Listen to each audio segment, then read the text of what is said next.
Since 2005, God of War has been defined by its hack and slash combat, dramatic and massive scale set pieces, and an angry, vengeful main character literally fighting other gods. With each new iteration in the franchise, we knew to expect the same, but refined, combat, larger scale fights, and intense and brutal scenes. However, with the release of God of War Ascension in 2013, many of the franchise's fans began to find the formula becoming stale. Santa Monica Studio has been working on the new God of War for PS4 for about 4 years, and that work shows. The game is described as a reimagining of the franchise and a new beginning for Kratos. This has the audience split, with some opposed and some excited for the new style. But after almost a decade of the same formula, what's causing fans to push back against this change? Let's talk about it.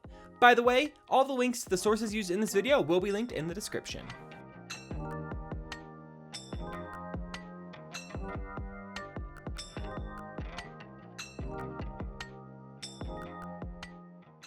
Let's address the elephant in the room right up front.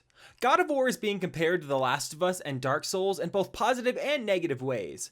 Comments online about the game include, quote, God of War has sacrificed so much of what made it special.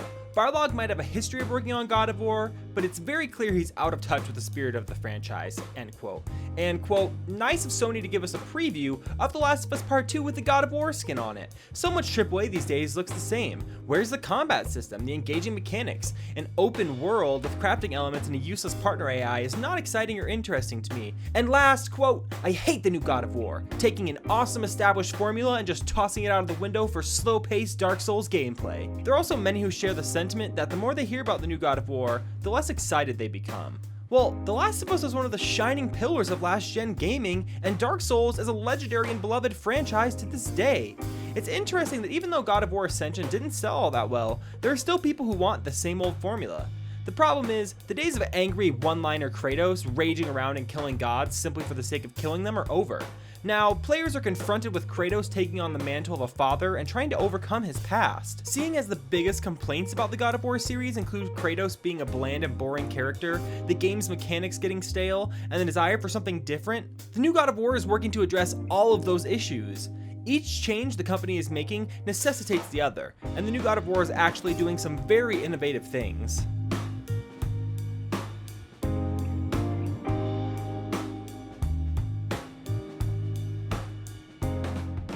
The main reason God of War is being compared to The Last of Us is the dynamic between Kratos and his son Atreus. The game takes place many years after the ending of God of War 3, and Kratos has traveled from Greece to ancient Scandinavia, and thus from Greek mythology to Norse mythology. Kratos wants to distance both himself and his son from his past. He has become a mentor and a protector, and his primary goal is to raise Atreus to survive and be the best he can be.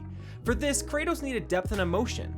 How can you turn a character who is fueled by anger and lets players live out their power fantasy into an emotionally fulfilling and relatable protagonist? I think this quote from GameSpot sums it up perfectly. Quote, crucially, Kratos starts this attempt at self-improvement because he sees a lot of his own personality in Atreus and wants to keep him from repeating his father's mistakes.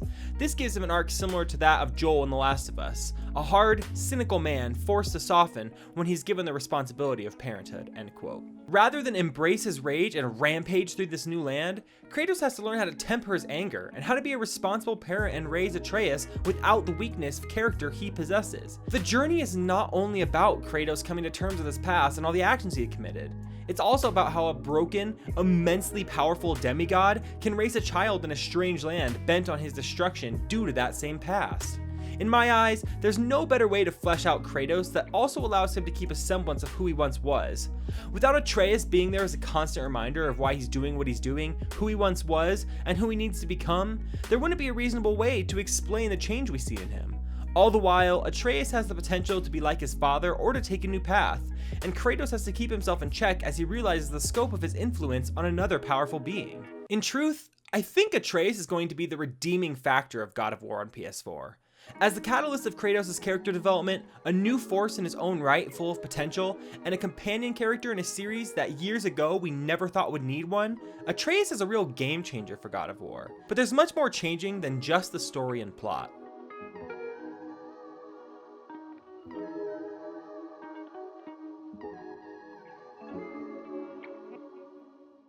The camera is the most immediately noticeable change upon seeing the game. Rather than the fixed cinematic view present in previous entries, your view is changed to an over-the-shoulder perspective, bringing you closer to the action. A lot of people are concerned about how this will change the feel of the game, especially in combat and on the large set pieces previous games are known for, but I think this quote from Cory Barlog, director of God of War, may soothe some of that worry. Quote, "It's always a dice roll. I had always said I don't want the Batman Arkham series camera.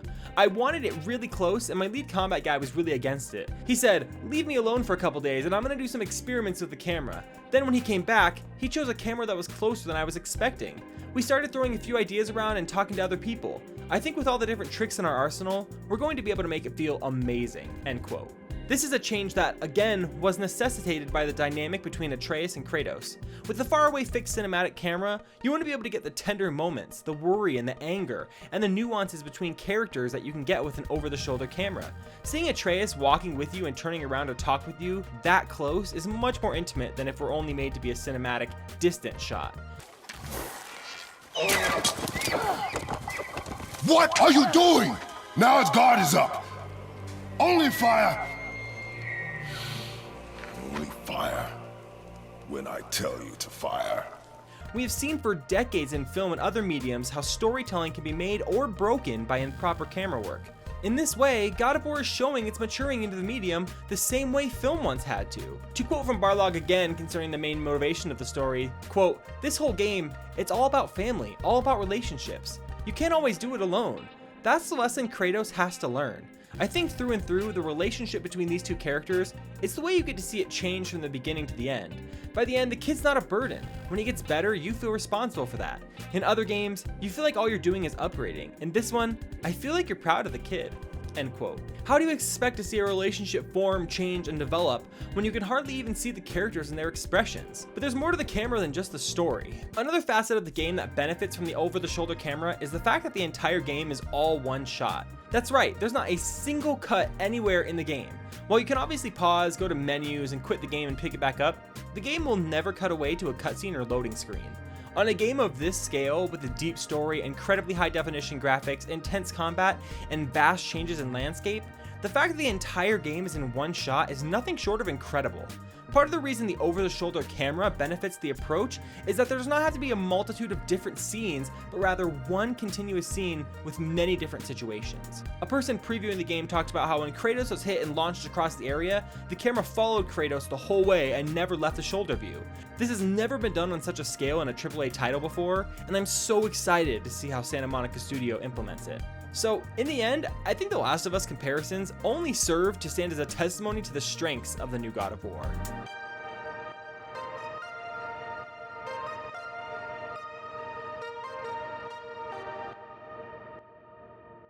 Combat is one of the main pillars of the God of War franchise, so it's understandable that longtime fans are worried that the combat is changing so drastically. When a series defined by hack and slash, quick combo focused combat with epic quick time events is transformed into a slower, more deliberate and dangerous action games, fans definitely have a right to be worried. Yet, just like the other new changes, a change of the combat style is essential to the success and fundamental structure of the new God of War. First of all, Kratos no longer has his double-chained blades, which he lost at the end of God of War 3. Now, he possesses the Leviathan axe, a battle axe that functions very similar to Thor's hammer. While the axe can obviously be used traditionally, it can also be thrown and called back to Kratos at any time. This means that, with one weapon, you have both long and close range combat advantages. Because of this, being up close and personal with Kratos allows for a more accuracy, better perspective on the battle, as well as much more tension in each fight. Another huge improvement to the game's mechanics with the addition of crafting, upgradable and customizable armor, and new weapon abilities. Throughout the world, you will find treasure chests and crafting materials which you'll need to craft new and better armor. You'll also need experience points, which are earned by doing various things throughout the game, to upgrade to higher level equipment. The Leviathan axe also has new elemental abilities such as powering it with ice to freeze enemies, or with fire to throw flames and cause burning. All of this will encourage exploration to experience the optional locations and boss battles within the game, and also add a whole new layer of depth to each and every fight. The bleeding over of some RPG elements into the game seems like it will be a welcome and refreshing approach to Kratos' previously pretty static arsenal. But more importantly, because Kratos has Atreus with him and thus is trying to teach him to fight, survive, and know how to properly approach situations, it wouldn't be appropriate for Kratos to charge into battle full of rage and bloodlust. Kratos is there to be a protector, but more importantly, he's there to assist Atreus in becoming someone who can take care of himself. While this doesn't mean we won't see any high-octane, large-scale, crazy battles, it does mean that the focus would be on Kratos and Atreus fighting together, and how Kratos controls his anger and doesn't rage out on every enemy. Kratos is still Kratos though, so don't expect anything less than fierce and brutal action, tons of different enemies ranging from small to impossibly massive, and combat scenarios that will blow our minds like the franchise is known for. But the common thread in all of this is that Atreus is changing the game. He will be the one who makes or breaks God of War, and what we've learned about him so far has me believing he will be one of the greatest additions to the franchise.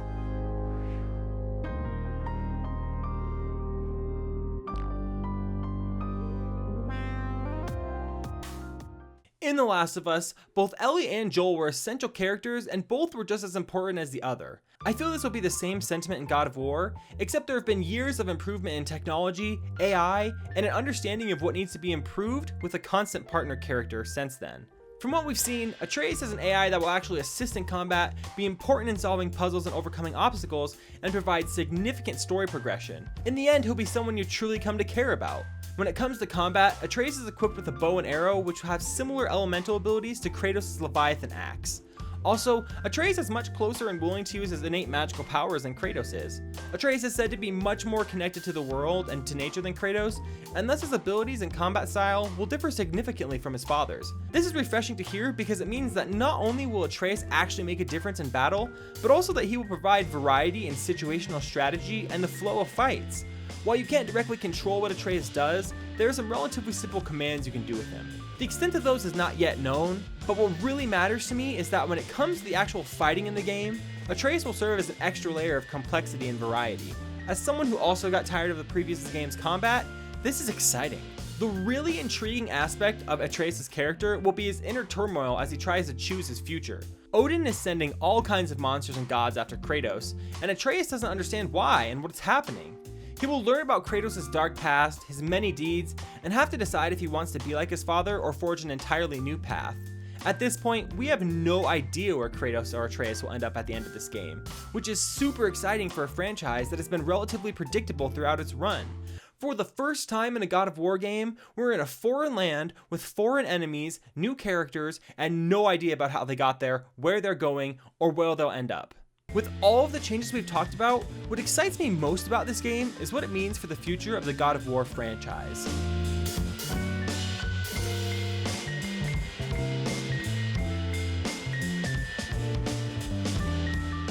Cory Barlog told Game Informer that, quote, "The Greek games were the Greek era of God of War. Moving on, the next mythological belief system he interacts with became the Norse era of God of War, but we may end up going to the Egyptian era and the Mayan era and so on and so forth," end quote. This is what makes the new God of War so exhilarating. When they talk about this being a reimagining and new start for the franchise, they mean it. God of War will not be chained to any one theme or style and can be free to transform and develop into whatever Santa Monica Studios feels is right. Much like Assassin's Creed, a franchise that has the potential to visit nearly any time period, God of War takes place in a world where all mythological belief systems exist simultaneously in different geographic locations, meaning that until the developers decide to end the franchise, it can go anywhere we can imagine. The beauty of the drastic change in form God of War is presenting to the series is that it subverts expectation.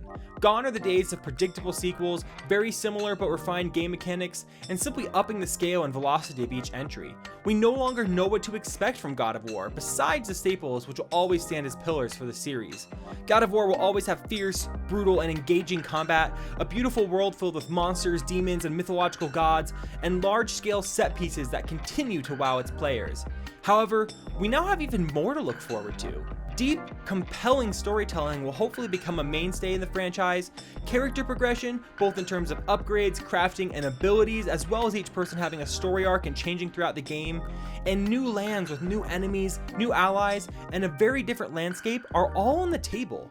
From this point on, God of War will be a franchise about change, about freedom, and about exploring different mythological worlds, redefining time and time again what it means to be Kratos, the God of War. And honestly, I don't think there could be anything better for the franchise. So let me know down below how you are feeling about the new God of War. Are you excited? Are the changes worrying you? Or are you like me and you're really excited to see this new side of God of War? I'd love to continue the discussion, and maybe if there was any points that I missed, we could talk about them in the comments below. And if you guys enjoyed this video and are new to the community, it'd be awesome if you could hit the subscribe button and also hit the bell icon, because YouTube recently told creators that if you don't hit the bell icon, you're not going to get notified of new videos. So that's kind of ridiculous. And don't forget to give that like button some love. Thank you all so much for watching, and let's continue creating the greatest community in the world. I'll see all you guys in the next video.